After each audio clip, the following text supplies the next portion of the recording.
Bien. Cela étant dit, on va se demander, tiens, en deux, qu'est-ce qu'une phrase maintenant passive? La forme passive maintenant. Alors, attention, elle, vous allez retenir que à la voix passive, voilà, à la voix passive, n'est-ce pas? Le sujet subit l'action. En ce moment, il ne fait plus l'action. Il devient maintenant un complément qui subit l'action. Essayons de voir en un exemple comment est-ce que cela se matérialise. Exemple, voilà. Si nous prenons la même phrase, je vais dire la leçon de grammaire est recopiée par les élèves. Regardez ce qui se passe ici. La leçon de grammaire qui était un complément d'objet direct est apparemment en première position ou en position de sujet de cette phrase. Au fait, en grammaire, c'est ce qui pousse à dire que le sujet n'étant plus à sa place pour jouer son rôle actif là, n'est-ce pas? On dit qu'il subit l'action. Donc le verbe subir, il faut l'entendre avec un degré un peu en bas du degré que vous avez l'habitude d'attendre. Subir, c'est-à-dire un impact physiquement visible sur un objet ou un sujet ou un agent. D'accord? Ce n'est pas tout le temps matériellement clair ou visible de cette manière. Mais du fait qu'il y a une transformation qui fait de part et d'autre les constituants bougent, il y a la notion de subir l'action. C'est ce que, n'est-ce pas, cela signifie à la voix passive, le sujet, j'allais dire ici, pardon, le sujet, on avait sauté sujet, n'est-ce pas, subit, voilà, l'action, naturellement l'action du verbe. Regardez, la leçon est recopiée par les élèves. Grammaticalement, les élèves, c'est bien sûr eux qui copient la leçon, mais la phrase ne vous donne plus une formulation du genre « les élèves recopient la leçon de grammaire ». Donc, nous avançons et vous allez vous rendre compte que, tiens, cette phrase, regardez ce qui se passe en elle ici, pour pouvoir vous montrer le fait de subir l'action par le sujet. Il y a eu une transformation, n'est-ce pas, qui nous envoie maintenant à opérer un titre en un tiret pareil, la transformation passive. On met tiret, n'est-ce pas, la transformation, n'est-ce pas, la transformation passive. Voilà. Alors, cela nous amène à observer maintenant, c'est-à-dire nous allons faire une sorte de bilan, de synthèse, d'observation pour globaliser. Qu'est-ce que nous constatons lorsque nous sommes dans le passage de la voix active vers la voix passive? Qu'est-ce qui s'y opère ou qu'est-ce qui s'opère au sein de la phrase en termes de changement, en termes de nouveauté? Vous allez vous rendre compte justement que, au fait, le sujet de la voix active, le sujet dans la phrase active devient dans la phrase passive là le complément. Avez-vous remarqué cela? Le sujet, les élèves, à la voix active, regardez à la voix passive maintenant.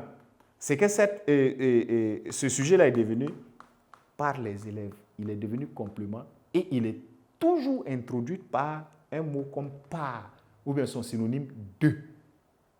D'accord? Et en fonction des phrases ou en tout cas des mots qui vont se suivre, ça peut être du.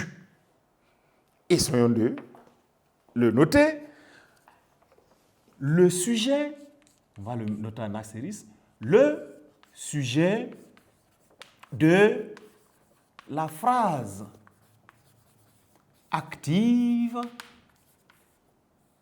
voilà, le sujet de la phrase active, n'est-ce pas, devient complément, voilà, complément précisément d'agent, n'est-ce pas, de la phrase ou dans la phrase passive. Virgule. Ce complément-là introduit, n'est-ce pas, introduit par, on va le dire, une préposition. Voilà,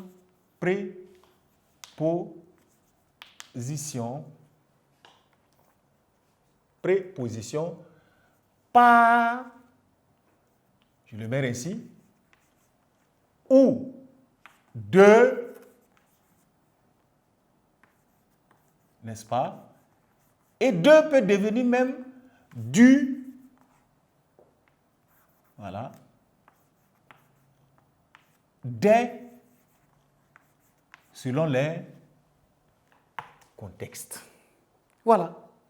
Donc, un récapitulatif, un bilan, les éléments les plus importants, le sujet de la phrase active devient quoi?